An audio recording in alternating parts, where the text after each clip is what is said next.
Take a slow breath in, and then softly let it go. Let your body feel heavy now. Let your eyes rest. There is nothing more you need to do. Nowhere you need to be. The day is done. You are safe, and still, and at peace. Feel the hush of dawn in your chest, the whisper of mist drifting over grass, the warmth of a woolen cloak draped across your shoulders. Let the world outside fade away. Let's wander now to a place beyond time. Our story begins in a quiet valley, where dew still clings to the tips of wild thyme and yarrow. The air is pale silver, wrapped in the cool hush of morning. A castle keep rises in the distance, stones soft with moss, its towers still asleep beneath the waking sky. Here, in the shadow of the great stone walls, stands a modest wooden cottage. The thatch roof is dark with dew.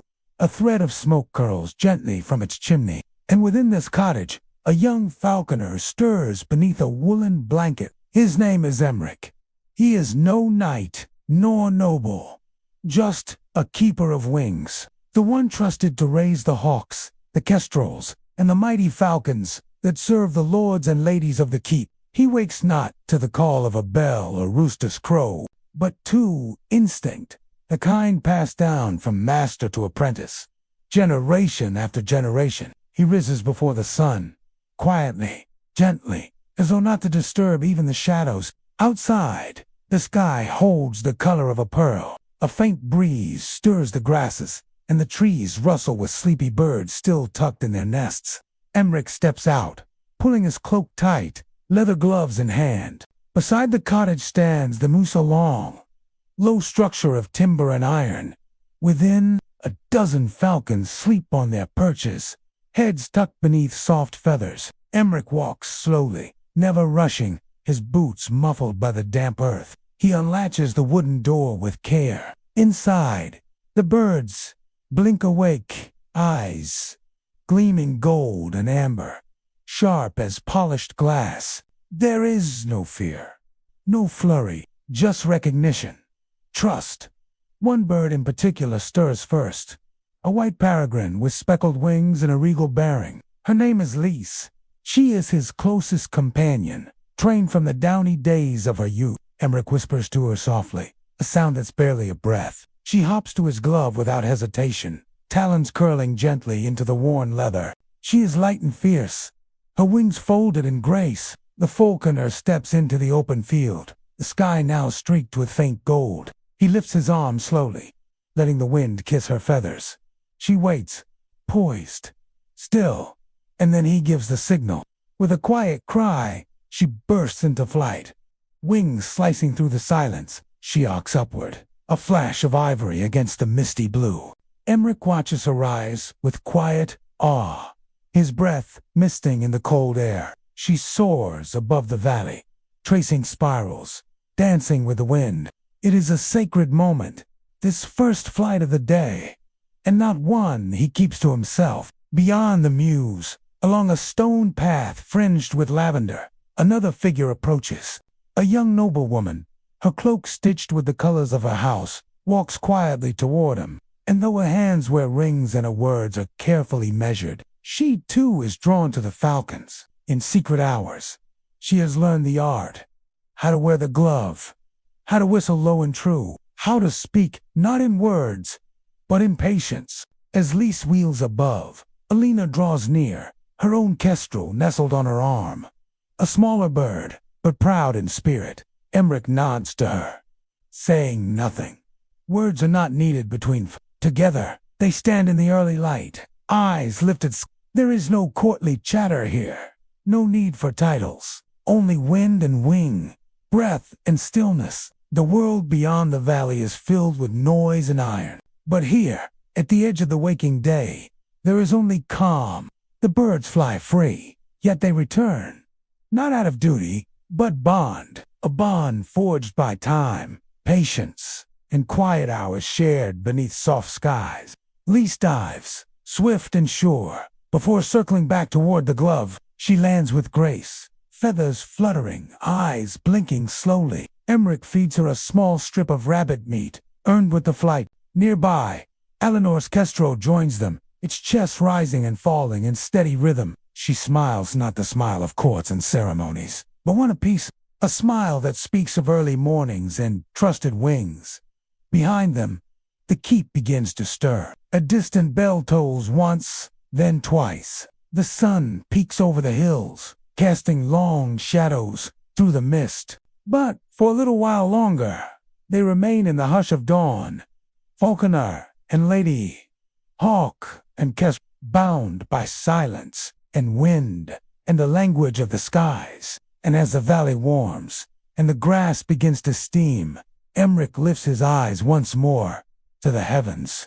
For in every breath of morning, in every beat of wing, there is peace, the kind of peace that drifts like feathers into dreams. The falcons were fed and quiet now, their wings tucked, their sharp gazes soft beneath the mellowing sky. Emmerich moved through the mews with slow intention, brushing scattered feathers into a woven basket. The scent of the birds warm, hay, oiled leather, and something ancient rose gently in the air. Outside, the castle stirred in earnest. Footsteps echoed across stone corridors, and a watchman's voice called out from the rampart. But here in the Falconer's corner of the world, the hush still lingered. It was in the rustle of wings, the soft pad of a cat weaving through the straw, the creak of aged wood. Eleanor remained by the post where her kestrel perched, gently smoothing its feathers. Though she was born to silk halls and ceremonial tapestries, her hands moved like someone who had learned the language of wild things. She looked up at Emmerich with a thoughtful expression, her eyes more curious than proud. "You rise before even the dawn," she said quietly. Emmerich nodded, his voice low. "The birds need the silence. So do I." Their words floated like mist, never rushed, never sharp. She stepped closer, holding out a strip of linen with a delicate drawing inked across it. A falcon, wings spread in flight, outlined in soft black strokes. "I made this for you," she said. He took it gently, surprised. "It's beautiful," he murmured, tracing the lines with his finger. "It's how I see them," she said. "How I see you. Here." And then, as though startled by her own honesty, she turned away to adjust her glove. The birds rustled softly, adjusting on their perches. Lise let out a low, contented chitter, and Emmerich responded with a soft whistle, the kind that rose like a breath, then vanished into quiet. He hung the drawing in the mews where the light could touch it in the mornings. It fluttered gently, like a wing stilled mid-flight, and for a moment it felt as if the wind itself had paused to admire it. Later that day, Emmerich walked alone through the fields, following the path where the falcons often flew. The grass brushed his boots, and insects clicked softly in the golden green. He found a spot where the earth dipped into a gentle hollow, and he sat with his arms resting on his knees. Above, the sky was changing. It had gone from pearl to rose, then into the pale blue of midday. High clouds stretched thin, like parchment brushed with silver. He closed his eyes and listened. To the hush of feathers drifting above, to the breeze moving through the hedgerow, to the ancient silence that cradled all living things. When he opened them, a shadow passed overhead. Lise, circling, watching she'll never stray too far. He lifted his arm, and she responded without hesitation. A downward spiral, smooth and certain. She landed lightly, talons tapping the leather, breath even. "You never forget," he said softly. "You never leave me long." She blinked slowly.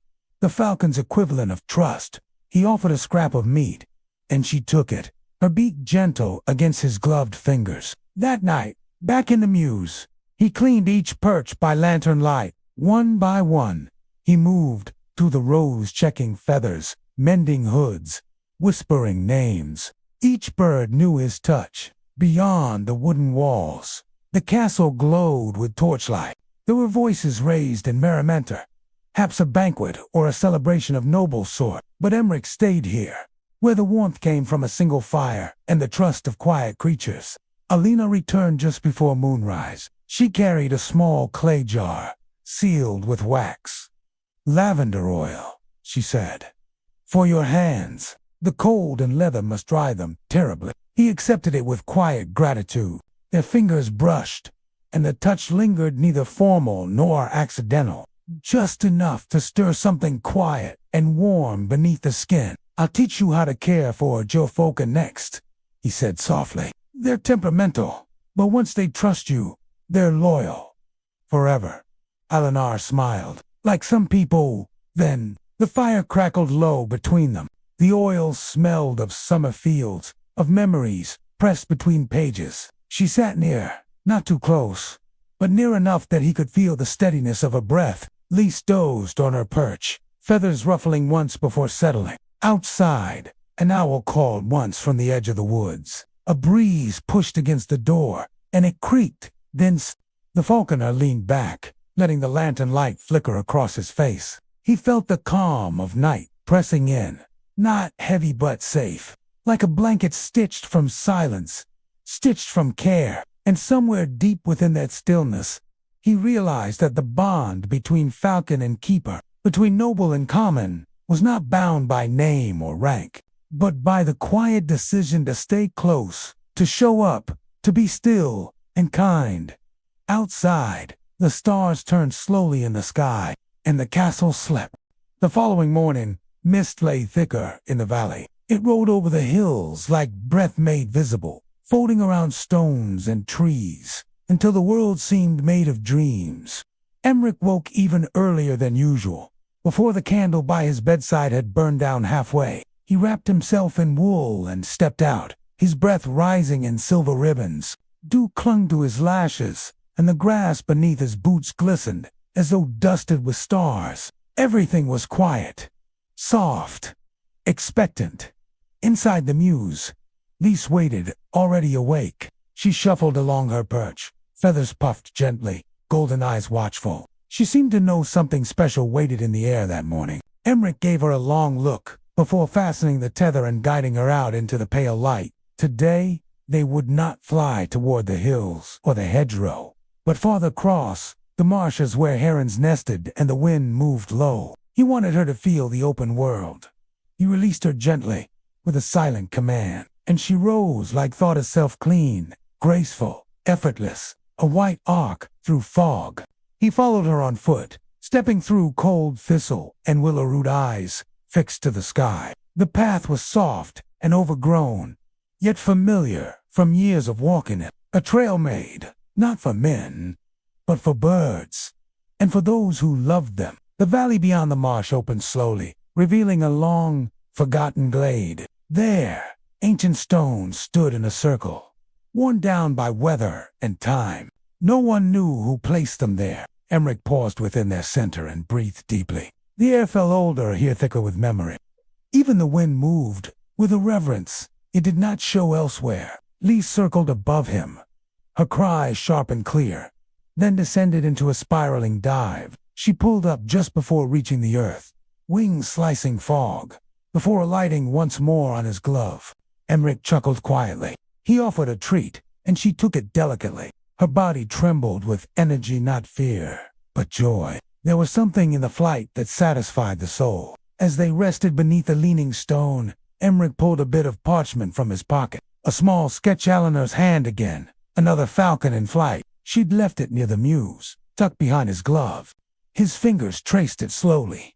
These were not mere drawings. They were fragments of understanding, left like feathers in his path. Later that day, Eleanor arrived again, her cloak dusted with the pale frost of morning. Her kestrel perched quietly on her glove, and a thin smile played on her lips. "I saw you near the stones," she said.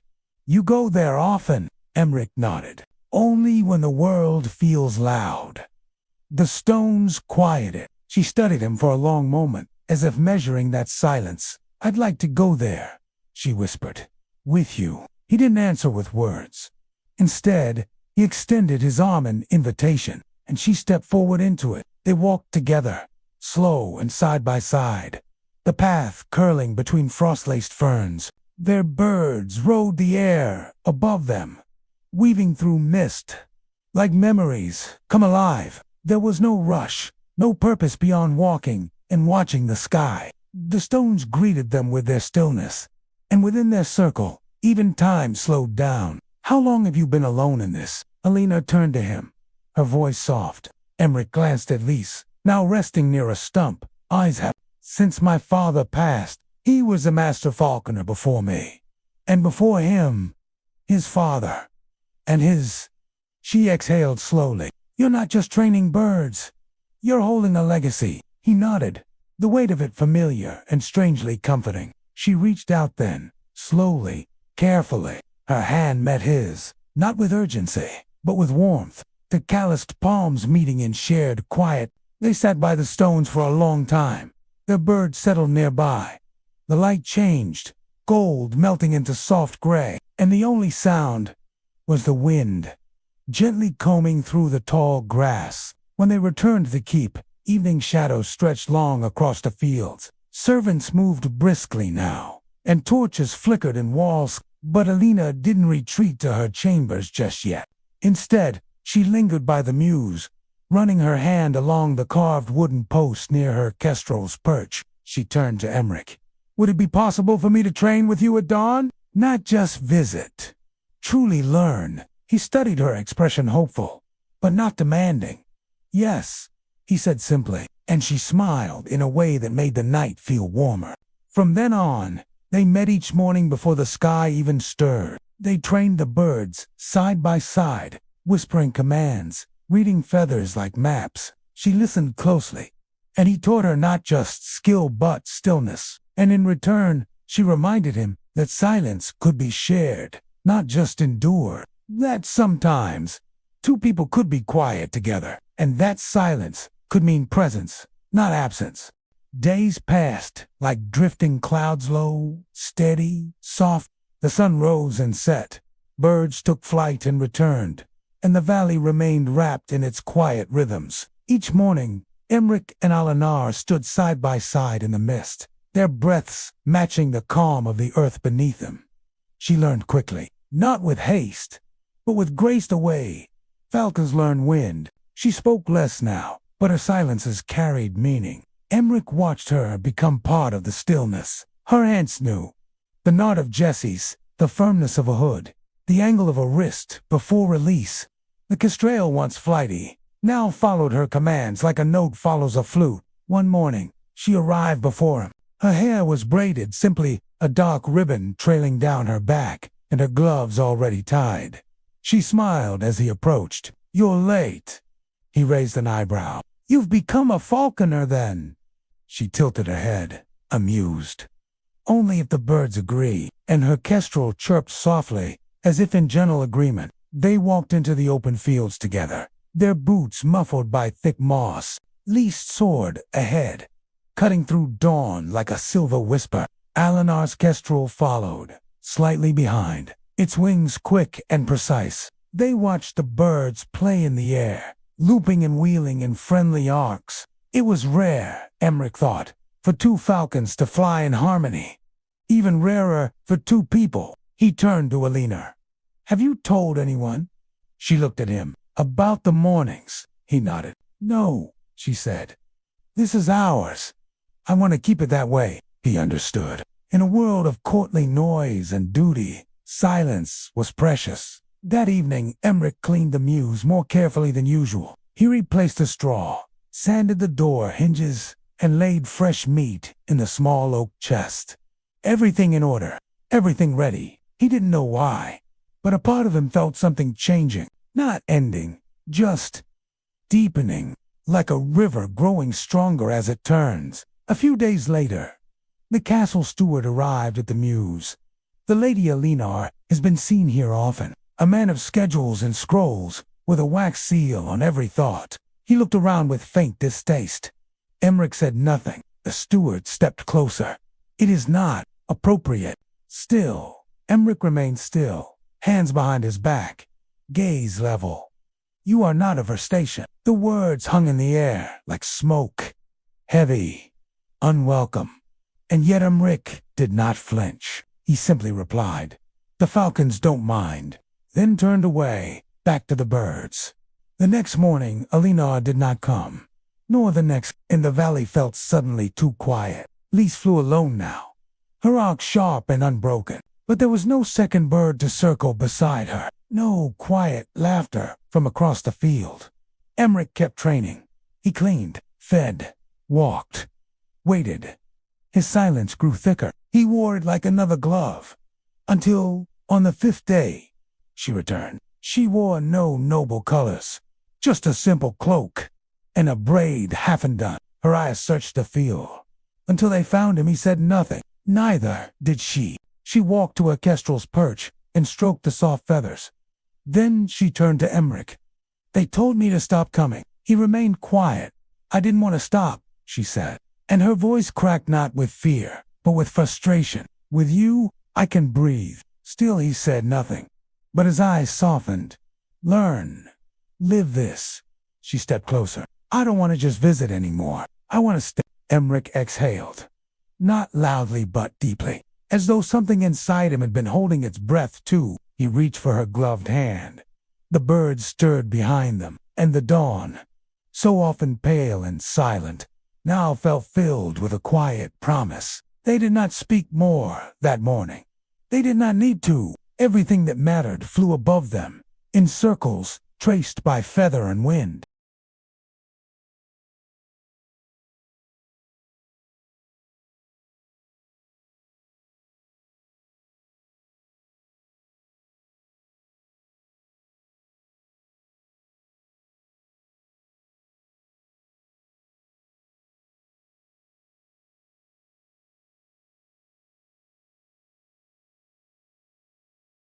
They spoke less and less, but somehow understood more. She had begun to train a Milena fast, clever bird with sharp wings and a stubborn spirit. It suited her, and it challenged her, and she welcomed both. One dawn, the sky was especially soft, colored in watercolor shades of coral and blue-gray. The fields were nearly soundless, except for the low hush of wind between reeds. And in that softness, Emmerich handed her something. It was a small leather pouch, hand-stitched and smelling faintly of wood smoke. Inside was a single falcon, feather-white, long and perfect. And tucked beside it, a small scrap of parchment with 3 words. You belong here. Alina said nothing as she read it.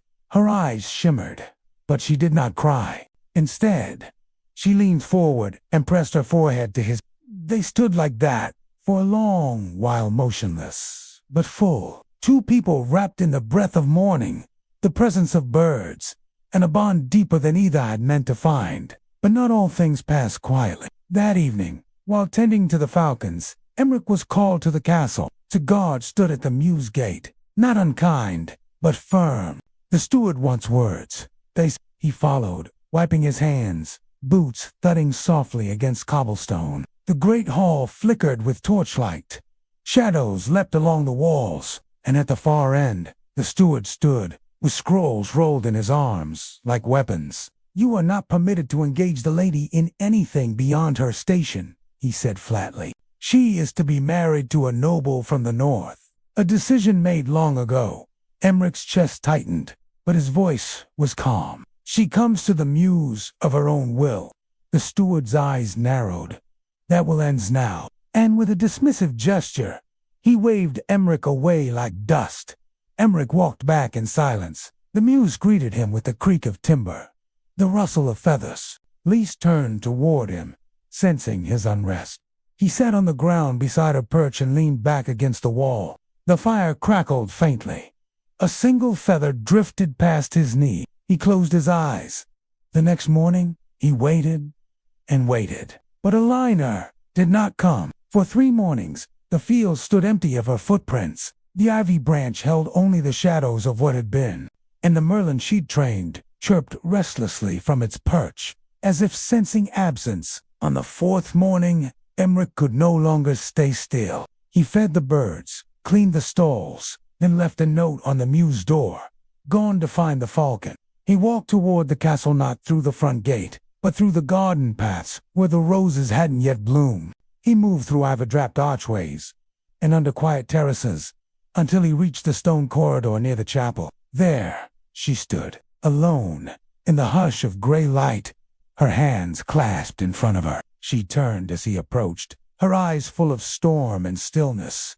I wasn't allowed to come, she whispered. I know, he replied. I wanted to. He took a step closer. Then come now. She hesitated, but only for a breath, then nodded. They didn't go far, just back to the mews, but it felt like returning to a place more sacred than chapel or keep. The birds welcomed her with soft rustles, and the merlin hopped excitedly on its perch. They said little that day, but as Alina helped mend a tear in the roof lining, Emmerich said quietly, "I don't want you to go north." She paused, needle in hand. "I don't want to either." The light shifted then, the kind of shift that says the day has turned but hasn't yet gone, and the breeze carried the scent of lavender and old pine, sweet and grounding. "Will you run?" he asked. She smiled faintly. "No, I will stay. Not for rebellion, not for pride, but because this place, this path, these wings, this is where I'm most myself." Emmerich looked at her as if seeing her again for the first time. Not as a noblewoman, not as a guest, but as a Falconer, one of them, bound by sky and wind and heart. And in that soft moment, as the mews glowed with sunset, the birds cooed low, and the world grew still again. The kind of stillness that comes only after a choice is made. Word of her defiance spread like smoke through the castle hall, soft at first, just a whisper among servants, a glance among nobles. But whispers have wings, and even the lightest rumor takes flight faster than a falcon.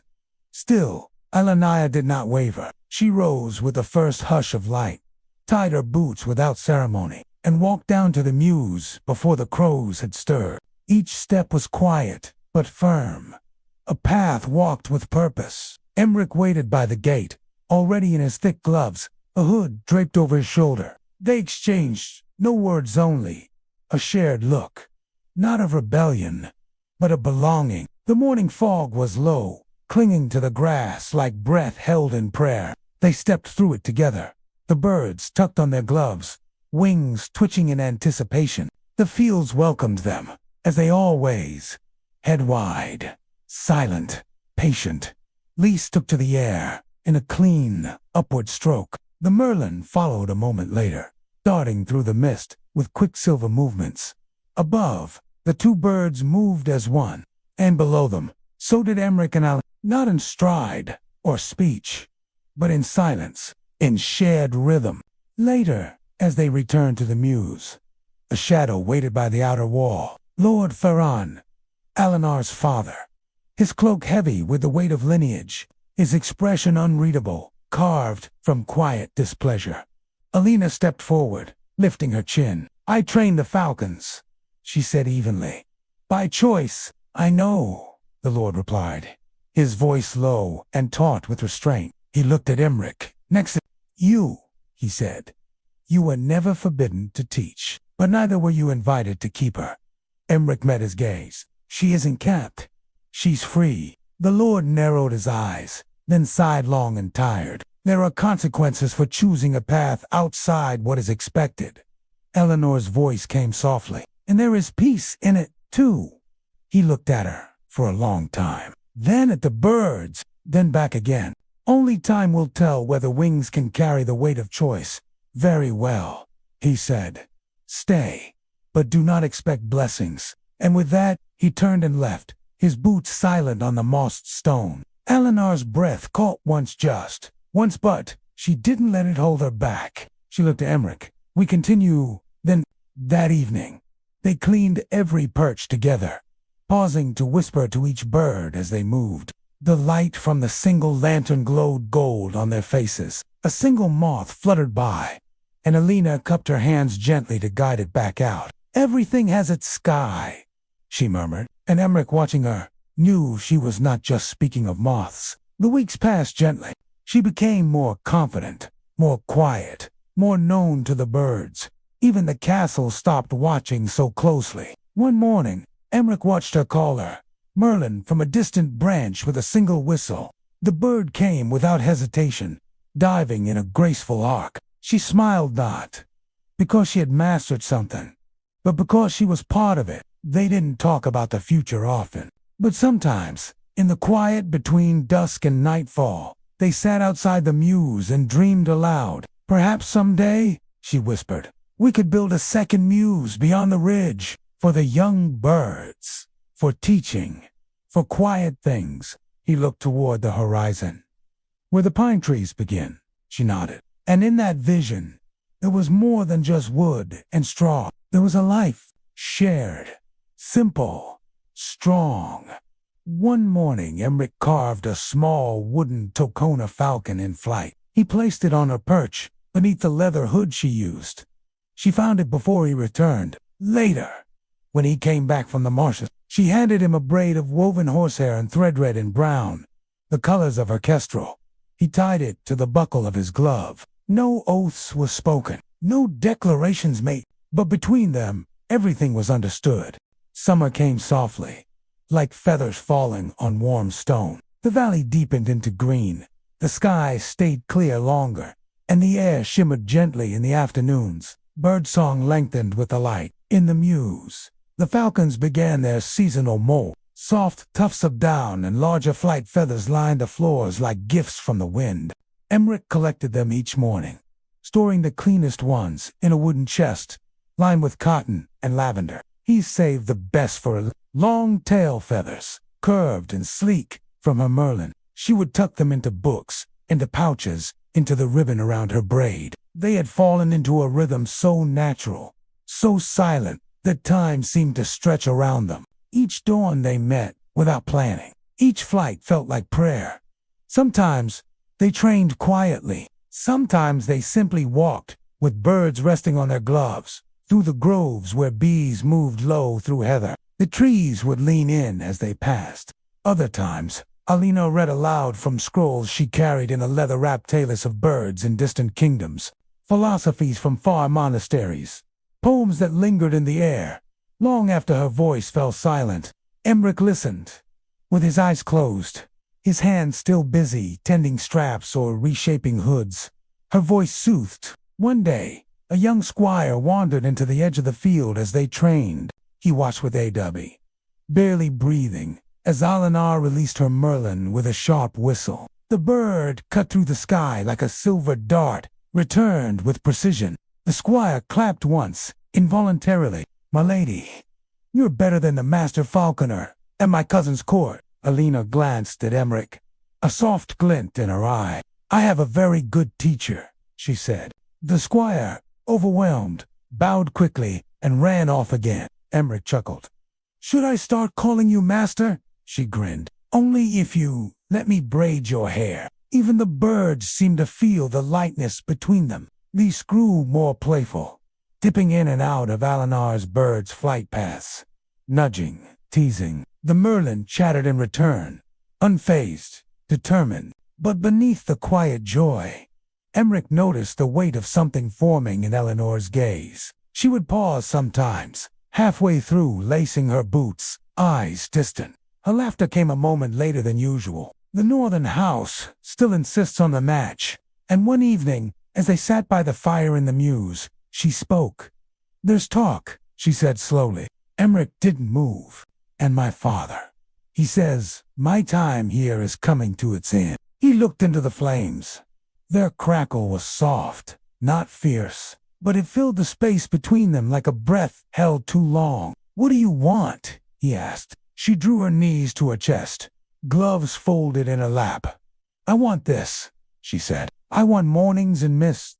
I want birds and feathers and silence and your eyes beside mine when the sky opens. Then don't go." Her voice dropped. "They might come for me, but I will stand beside you if you choose to fly." Emmerich stood and crossed the floor slowly, kneeling beside her perch. The birds rustled sleepily as he reached for her hand. "I would not keep you in a cage," he said. Tears rimmed her eyes, but none fell. Instead, she gripped his hand tightly, like a tether in a strong wind. That night, she didn't return to the keep. She stayed, curled on the bed of soft hay and linen tucked beside the falcon's rest. Emmerich kept the lantern low, and the fire burned just long enough to see the outline of her sleeping face. "In the hush," he whispered to Lise.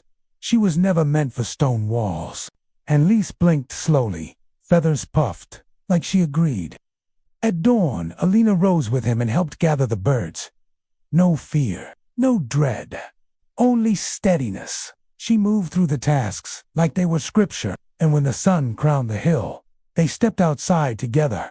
Alina with her Merlin, Emmerich with Lise. The valley greeted them like a secret kept too long. The sky was ready, so were they. That day, the wind shifted. Not a storm, just a breeze with a sharper edge. As if the valley had turned its face to listen, and the birds were restless. Emmerich noticed it first in Lise. She paced on her perch, wings fluttering, talons curling and uncurling with soft clicks. The Merlin chattered constantly, even as Alina calmed her with a fingertip to the chest. "They know something's coming," Emmerich murmured. Alinar nodded. "Or someone." By midday, readers approached. Their banners were rich crimson, threaded with Silverhouse Morvain, the northern family who had long claimed Alinar's future. Emmerich watched them from the trees, lips pressed in. "They've come to fetch me," Eleanor said softly. Her voice didn't tremble, but her gloves were clenched too tightly in her hand. When the riders dismounted, a man stepped forward, broad-shouldered, well-dressed, eyes cold as slate. He looked at Emmerich once, then dismissed him without words. "Lady Alinar," he said, "you are summoned home. Your departure was not approved." Alina stood still. Her Merlin shifted on her glove, feathers stiff. "I did not leave. I chose to remain." "This is not your place," the man replied. She looked toward the muse, toward Emmerich. "It is now."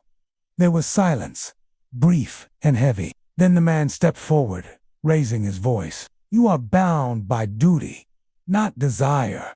Alinar did not flinch. "I serve where I am whole, and here I am whole." The man made to speak again, but a loud cry interrupted. Lise, from above, wheeling low in a defensive arc. Emmerich had released her, silent and steady. The falcon flew a wide loop overhead, shadow slicing over the northern men. It wasn't threat, it was warning, and everyone understood it. "You would defy your bloodline?" the man asked, softer now. "I would honor it," Alina answered, "but not by trading my soul for a title." With that, she turned, walked slowly back toward the muse, each step steady, each breath visible in the cooling air. The men did not follow. They stood stunned in the field as Lise returned to Emmerich's arm, and the Merlin chirped from Alina's glove. The only sounds were wings and wind. Later, in the quiet of the muse, Emmerich lit the lantern and looked at her. "They won't give up easily," he said. "I know. They may try to shame you or remove you." She met his eyes. "Then we fly farther." That night, they packed little, some seed and meat, spare gloves, the falcons hooded and calm. Emmerich folded the feather sketch she'd given him and tucked it near his heart. Before dawn, they left the castle, through the old stone gate, no longer watched, up the path where the heather grew thick, and the trees leaned close. The falcons rode in silence. Alinar and Emmerich moved as one. They said nothing, but everything between them was clear. When the sun rose, they were miles from the keep, and the sky opened wide before them. They followed the high trail into the hills, where moss swallowed the stone and the wind ran clean. Every step away from the keep felt lighter, as though some quiet weight had slipped from their backs. Even the birds seemed to sense the change, waiting, but calm. By midday, they reached the high valley Emmerich had spoken of only once, a place beyond maps. A bowl of green cradled between ridge lines, kissed by sky and untouched by law. Here, the trees grew low and crooked, shaped by wind and seasons. Streams cut through the grass like silver threads, and wildhawks called out above them, welcoming, not warning. Emmerich paused at the ridge, breathing deeply. "This is where my grandfather came when he wanted silence," he said. Alina turned slowly in a full circle. "It's like the world forgot how to speak here." They chose a spot, near a cluster of stones weathered smooth, shaped like old teeth, flat ground, sheltered by trees, perfect for a new muse. The days that followed were quiet, but full. They built slowly, with care. Posts lashed, with rope soaked in bees, wood gathered from fallen limbs. The birds watched from nearby perches. Lise preened herself in the sun, while the merlin tilted her head at each hammering noise. They did not fly far. Not yet. Alina worked with her sleeves, rolled high, dirt on her face, splinters on her fingers, her braid now tied with leather instead of ribbon. Emmerich taught her to bind corners without nails, just pressure and patience. She showed him how to weave a nest box with reeds for the younger birds they hoped to raise someday. Their silences grew deeper, more comfortable. They rose with the birds and slept beside the embers of a small fire. At night, they shared a single blanket, wordless, the sky an endless tapestry above. Some nights, they whispered dreams to one another, barely louder than breath. "You've had wind in your voice since the day we met. I dreamed I was flying," she murmured once, "but I didn't have wings." "You don't need them," he said. On the 7th morning, Emmerich released Lise without a signal. The falcon rose, wide and slow, catching a warm draft, and then, with a sharp caw, she vanished into the sky. Alina gasped. "She's never gone like that." Emmerich smiled. "She knows she's free now." They waited the whole day, watched the sky, and when evening dipped low and the valley turned gold, Lise returned. She came fast, proud, and perfect talons, empty, but eyes alive, and she landed not on Emmerich's glove, but Alinar's, a choice made in silence. Alina looked down at her in awe. "She chose me," she whispered. "No," Emmerich said. "She recognized you." That night, they cooked a simple steward's roots and a little salted fish from the stream. They ate from wooden bowls, feet bare, laughter easy. The wind moved gently through the trees. They spoke of seasons, of building more perches, of training others, someday, who needed quiet as badly as they once did, and of staying, not hiding, just living, among feathers and sky and one another. Autumn crept in without a fuss. One morning the air simply tasted different, cooler, sharper, scented with drying leaves and wood, and the birds fluffed their feathers against the shift. Alinar stood at the edge of the clearing. Her merlin perched calmly as she whispered to it. The bird blinked slowly, attentive, the way a companion does, not just a creature. Her voice, low and even, carried into the breeze like a prayer the forest already knew. Emmerich approached quietly, carrying a bundle of thatch for the new roof. She turned to him, smiling, cheeks pink from the chill. "It's nearly nesting season," she said. He nodded. "We'll need softer straw for the young, and warmer bedding for us," she added, raising an eyebrow. He grinned. "Spoiled already." They spent the day weaving, not just roof panels and nest linings, but their own small, comforts-aligned satchel. For Alinar's scrolls, a new sheath for Emmerich's blade. Though he seldom used it, the muse now had structure and shape. It had become more than shelter. It was a home. At night, Emmerich traced the outline of Alinar's hand beneath the blanket. He didn't need to speak to feel how steady she'd become. She belonged to the sky now, but not as something fleeting. She belonged to it like stone belonged to earth. The next day, something new arrived. A kestrel, wild, curious, skittish, perched at the far end of the clearing, watching from the crook of a dead pine. Alinar spotted her first. "She's lost," she said softly. Emmerich squinted. "Or testing us." They left meat nearby, said nothing, did nothing. And sure enough, at twilight, the bird returned. Not close, but closer. "She could stay," Alinar whispered. "She already has," Emmerich replied. So they built another perch, just in case. They had learned that offering was enough. The kestrel didn't need to be caught, only welcomed. Days shortened, but peace deepened. The trees faded into gold and rust, and the wind carried leaves in long spirals, like blessings cast over the hills. Emmerich wrote short notes in a small book. No records of bird behavior, changes in molting, the timing of Alinar's merlin's flights. His handwriting was rough, but steady. She teased him, often, but treasured the journal. "Someday," she said, "this will guide someone else." "Someday," he replied, "you'll be the one they remember." They lived quietly through the turning season. They mended boots, dried berries, boiled herbs, And every day, the falcons flew. Each time they rose into the sky, it felt like the beginning of something. Not a story told, but one still unfolding, slowly, gently, like a feather loosed by wind. The first frost came like a secret, lay gently across the valley overnight. Tiny crystals clung to the mew's roof, glimmering like powdered stars. The birds shifted in their sleep, breath rising like ghosts in the dawn. Alina stepped outside barefoot, letting the cold press into her soles. "It wakes you up," she murmured, smiling. Emmerich handed her a shawl. "It reminds you you're still alive." They fed the birds early that day, fingers red and stiff from chill. The kestrel still came, but never close enough to touch, just near enough to see, to be seen. "She's growing braver," Emmerich said, watching her silhouette in the high branches. "Or the silence is growing louder," Alina replied, and they both understood what she meant. Silence, after all, was how trust was built out here. The wind changed again before dusk, this time with warning. A harsh edge in the sky, a sudden stillness in the woods. Lee stood tall on her perch, wings stiff. The merlin wouldn't feed, and the kestrel didn't appear at all. Emmerich checked the traps and paths around the edge of the clearing. He returned with eyes dark and jaw set. "Tracks," he said. "Boots. 2 riders." Eleanor didn't ask who. She simply tightened the laces on her cloak and began moving the birds indoors. They'd prepared for this, but even preparation felt different once danger had a sound.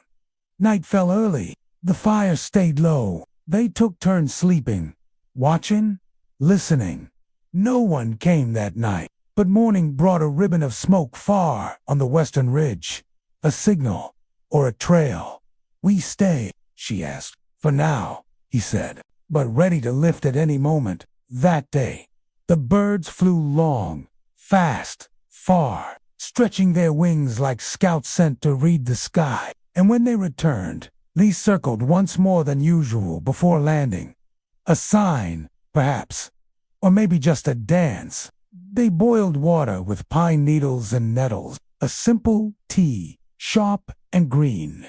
They drank in silence. "We could go farther," she said at last. Emmerich didn't answer at first. "But would you still be yourself?" Then he looked at her, soft but steady. She set her cup down slowly. "I don't know." The wind blew stronger that evening.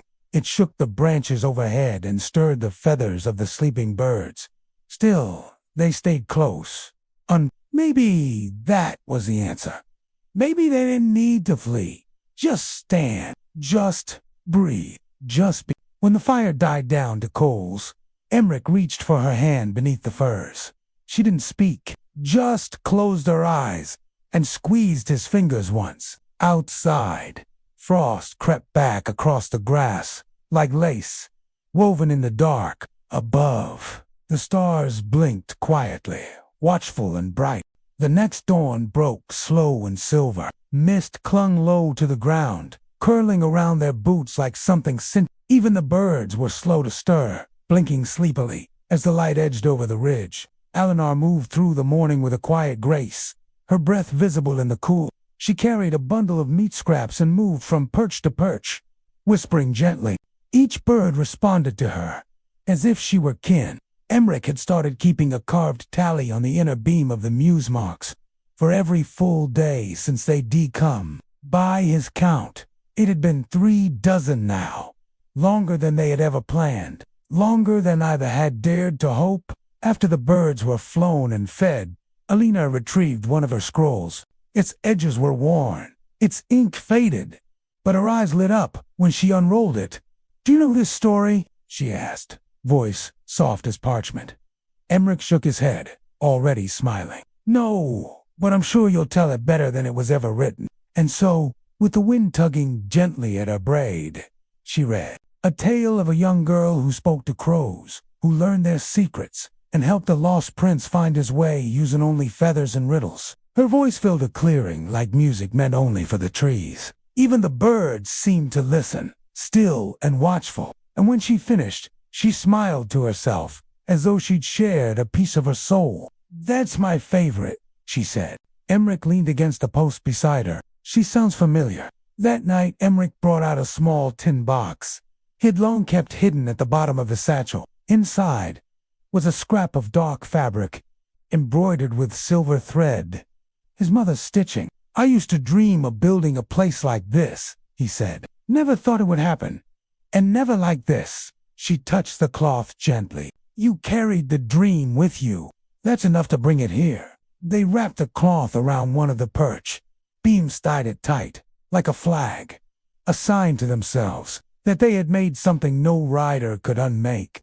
The following morning, the kestrel returned. Closer than ever, she landed on a low branch just above the mew's door, watching them with eyes like glass. Alina moved slowly, glove outstretched. The kestrel didn't move. She held her breath. One step, then another. The kestrel blinked once, and then let as ere she hopped down onto Eleanor's glove. No tether, no command, just choice. Alina stood frozen, her eyes wide and damp. Emmerich grinned behind her.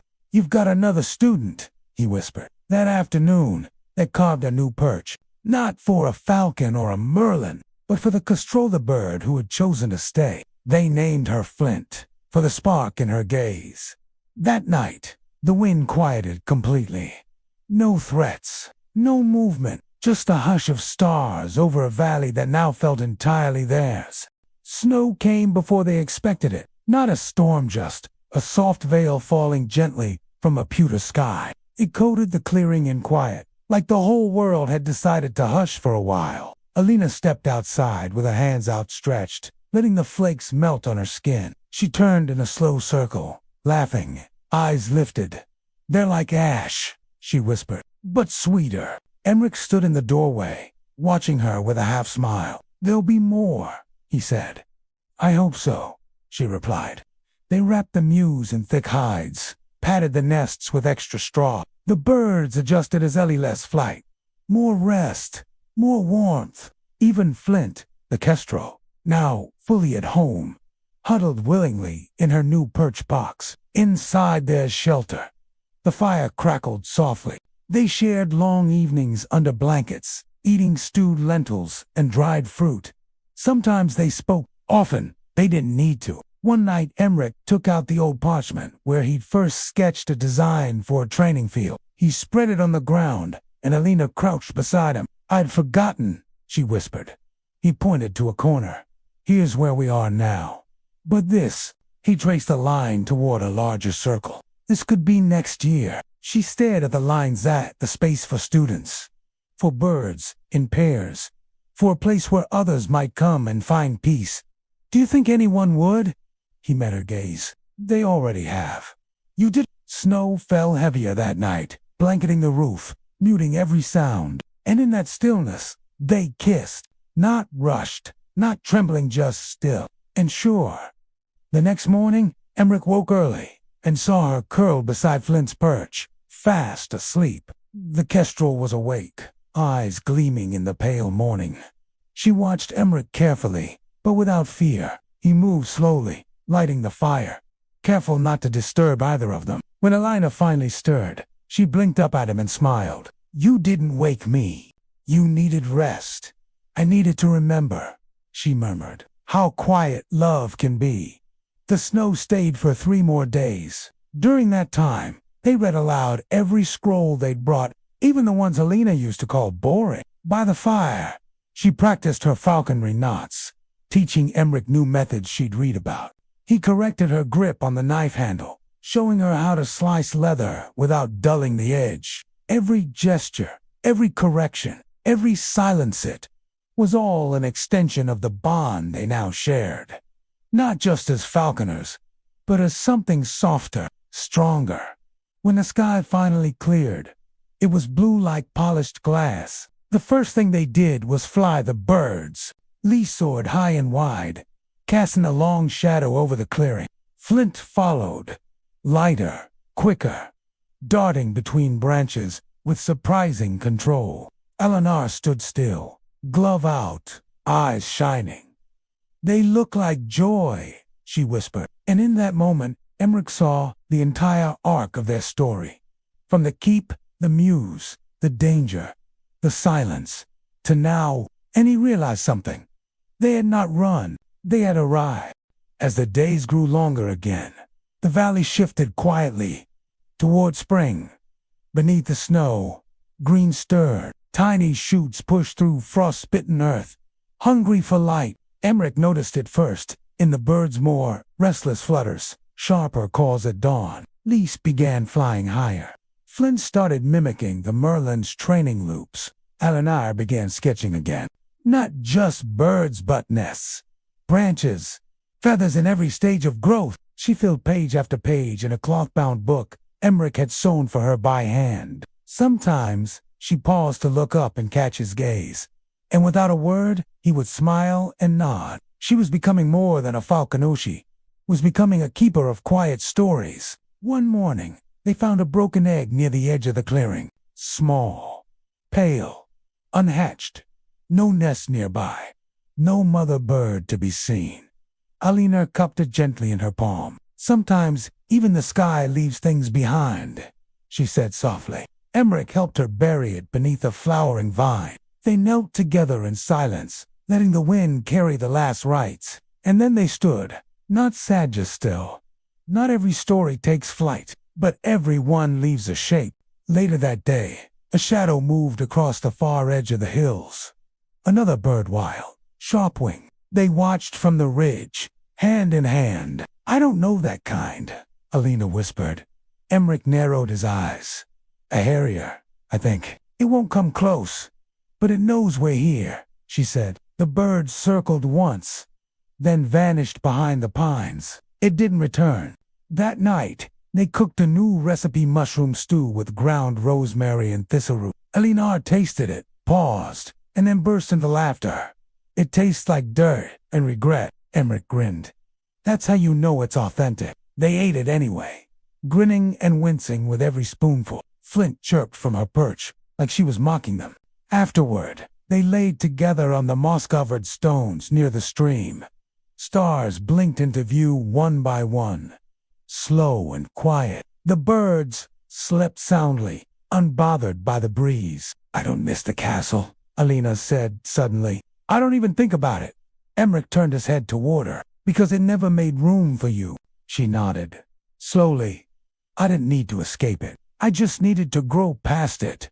And you have. She turned toward him, fingers brushing his. Do you think this will last? He looked toward the sky. It was wide, unmarked. I think it already has. The spring rains came in soft veils, not thunderous storms. They slipped through the leaves like whispers and coated everything in silver mist. The clearing glowed, damp and rich, the air heavy with moss and new life. Inside the mews, the birds fluffed their feathers and preened more often. The merlin, now full-grown and confident, paced with regal assurance. Flint chirped often, copying her. Sounds like a child learning a song. Alina watched them both, her chin resting on the back of her hand. They don't just grow, she said. They become themselves. Emmerich added a new beam to the roof that week, preparing for the hatching season. They hoped to foster, soon maybe take in an injured hawk or raise a fledgling left behind. The mews had become more than theirs. It was sanctuary. One morning, as she gathered herbs near the stream, Alina found something tucked between stones. A small tokener, wax-sealed note, pressed under a smooth rock. She stared at it for a long while before picking it up. The seal was familiar. The crest of her house. She brought it back in silence. Emmerich opened it with her, gently. The parchment was clean, the ink deliberate. It read, "You are missed. You are free. Return, or stay. No shame will follow." Father Alina read it 3 times. She said nothing, just folded it, set it in the fire, and watched the smoke rise. Emmerich didn't speak either. I think now he loves me more for letting go. He only reached for her hand. She held it tightly. Later, as the sun dried the last of the rain from the moss, she finally spoke. I loved him once for wanting control. Emmerich nodded slowly. I think he's finally seen what I saw from the start. The birds trained longer that week. Alina flew the merlin higher, faster, Flint began catching midder seeds tossed by Emmerich. Clever and nimble, they laughed more, sometimes from the joy of flight, sometimes from nothing at all. It was the laughter that came when nothing hurt. One morning, a traveling monk wandered into the edge of the valley, and yet the birds speak prayers I've never heard. Robe torn, sandals worn, but his face gentle and curious. He saw the birds, the muse, the people, and he bowed. I've heard whispers of the sky temple, he said. Elinor raised a brow. This is no temple, he smiled. They fed him, gave him water, wrapped his blistered feet. He stayed only 2 days, but during that time he watched everything. Noted the purchase, the training, the calm. When he left, he placed a pebble beside the fire pit, a gesture of blessing, or maybe of thanks. No words were exchanged, but none were needed. I think we've become a myth, Emmerich said. Eleanor leaned against his side. Let them dream, she whispered. The truth is even better. By mid-spring, the valley had begun to hum, not with noise, but with a quiet fullness, bees tracing lazy spirals, grass growing thick beneath their steps, wind moving slow and warm. Everything alive seemed to lean closer, as if listening for a song beneath the silence.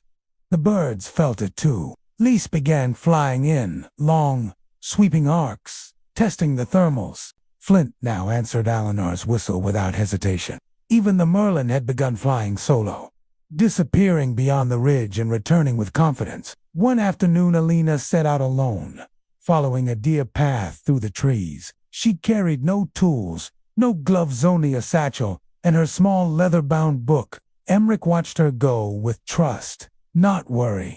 She returned after sunset, hair full of burrs, cheeks flushed. I found a hollow in the north cliff wall, she said. Dry, wide enough for more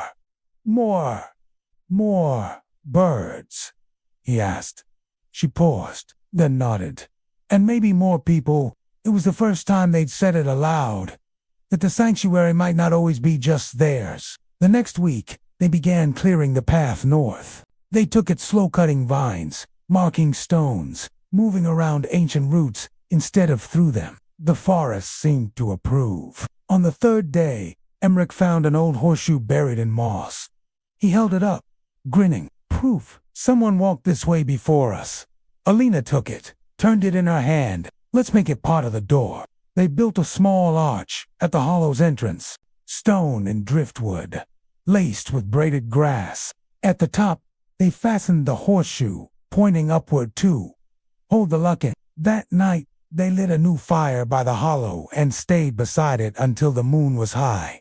Lise perched close, alert but calm. Flint slept, nestled in Eleanor's cloak. They shared dried figs and wild honey, traded memories and soft voices. I used to sit by the keep's window and wish the sky would call my name, Eleanor said. Emmerich rested his head against her shoulder. And did it? She smiled. No, but you did. The days passed gently. They taught Flint new signals. Watched the merlin court, a wild male in the trees. Lise took longer flights, returning only at dusk, each time with more grace than before. Everything was settling, rooting, becoming something permanent. One morning, as Emmerich fixed a torn strap, Eleanor stood behind him holding something, a ring carved from hawthorn wood, polished and smooth. For when we're ready, she said. Not for ceremony, just for knowing. He took it slowly, reverently, then pulled another from his pocket. Oak wood, wrapped once in falcon thread. I thought the same, he said. I just waited. They didn't put them on. Not yet, but they set them beside the fire, like seeds waiting for spring. And the valley so quiet, so vast, felt smaller that night. Not in size, but in closeness, like it had drawn its breath in with them.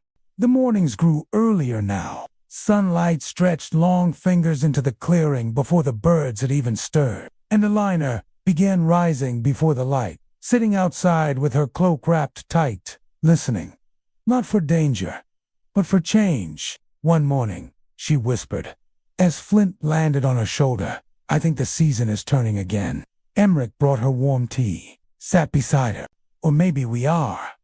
That day, the first chick hatched, not from their birds, but from a stray nest Alina had tucked into a warm shelf in the mews weeks before.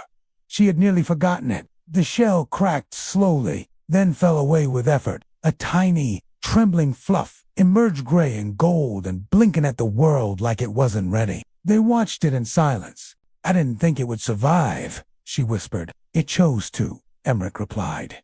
They named it Whisper, fed it carefully, wrapped it in wool, took turns waking at night to keep it warm. Its heartbeat was fast, frantic, determined. The days that followed were spent close to the mews, feeding, tending, watching. Lisa and the Merlin knew to stay distant, respectful, but Flint hovered nearby often, cocking her head, protective. Whisper became part of their rhythm. Eleanor hummed while feeding it. Emmerich built it a miniature perch, smoothing every edge. It slept between them, in a tiny basket tucked beside the fire, and something shifted in them. A softness deepened, not from fear or fragility but from care. They spoke, one night, about what might come.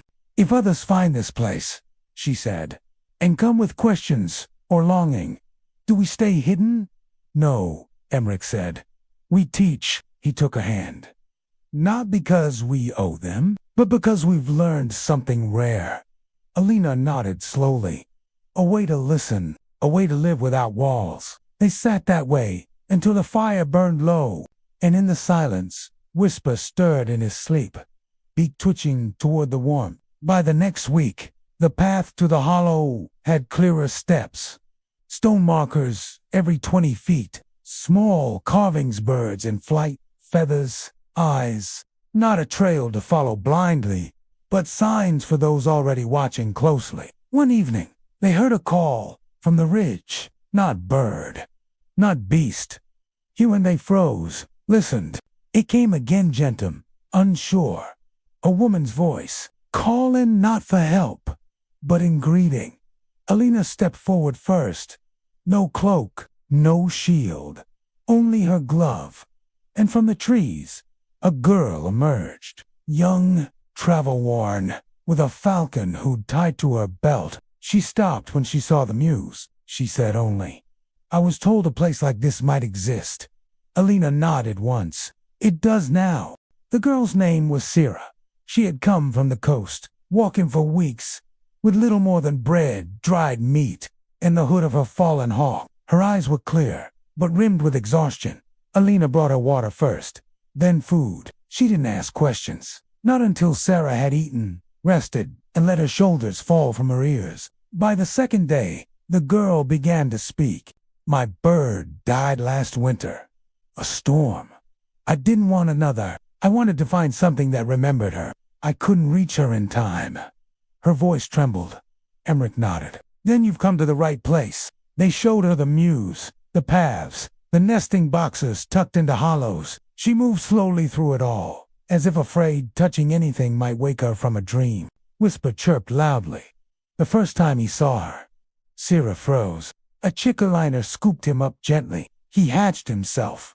Against all odds, the girl's hands trembled as she touched the down. "He's not afraid." "No," Eleanor said softly. "Neither are you." Over the weeks, Sarah stayed, helped feed, helped carry, learned to braid, perch ropes, and bind feather wraps. She didn't fly yet, not her own bird, not another's. But she watched, and slowly, she began to laugh again. A shy, cracking thing, at first like new bark on a frost-bitten tree, but it grew warmer each time. Flint took to her early, landing nearby when she sat alone, cocking her head and hopping closer until the girl dared to lift her arm. Emmerich caught Alina watching this, with a quiet smile. "Teaching without teaching," he said. She nodded. "Sometimes that's the only way." The valley felt fuller now, not crowded, just lived in. Sarah's footsteps joined theirs on the path. Her voice joined their firelit talks. "One night," she asked softly, "do you think there are others like me? Ones looking, not for birds, but for peace?" Eleanor glanced toward the ridge. "There are always others. The question is, will they hear the wind the way you did?" Sarah thought about that, then said, maybe we should leave signs. So they did. Small bundles of feathers bound in leather, left at the base of old oaks, tied to fence posts in distant fields. Not messages, but invitations. Spring deepened. Whisper grew bold enough to flap from perch to perch. Lisa and the Merlin now flew as a pair synchronized, vast and joyful. Emmerich added another beam to the muse, not because they needed it, but because they might. And Alenart carved a feather into the frame. Not decoration. A mark of beginning, of welcome, of flight. The valley bloomed with a kind of gentle purpose now. Every tree held nests. Every shadow offered rest, and the paths between the Mews and the northern hollow were smooth from the steps of 3. Sarah had begun to speak to the birds in low, confident tones.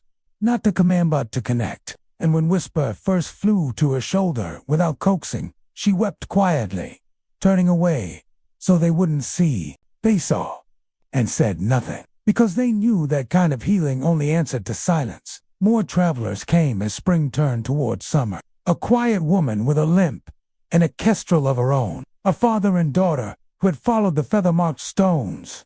Some stayed a day, some stayed a season. All were offered warmth, water, and a perch. The Mews expanded without plan, more wood, more shelter, but never less sky. Each structure curved around the trees, leaving roots untouched. The forest remained part of the home. Emmerich no longer needed to mark the days. Time was kept by feather and moult, by hatch and flight. And by the way, Alina smiled longer each morning before she spoke. One afternoon, Sarah asked if she could build a perch of her own. Not for a new bird, just a marker for the one she'd lost. They helped her gather wood, watched as she sanded each piece smooth. She tied the old falcon hood to the beam, a ribbon of memory fluttering in the breeze. She watches from somewhere, Alina said gently. Probably thinking we're all foolish humans. Sarah smiled. But kinda ones, Emmerich added. Later that evening, after the birds had settled and the fire burned low, Alina took Emmerich's hand. The 2 rings, hawthorn and oak, lay between them. She didn't speak. She didn't need to. They slid them onto each other as fingers, with the same calm they used to tie hoods and braid. Jesse's, not with ceremony, but with certainty. Their vows were made long ago, in quiet glances, shared dawns, and the hush of wings overhead. Sarah scattered dried flowers around the Mews the next morning, smiling shyly. They deserve beauty, too, she said of the birds. Alina kissed her forehead in thanks. More than a refuge now. It had become something else. A place where the quiet found its voice. A roost, not only for raptors, but for those whose hearts beat in soft, slow rhythms. And at night, when the wind moved through the trees, it carried not loneliness, but lullabies.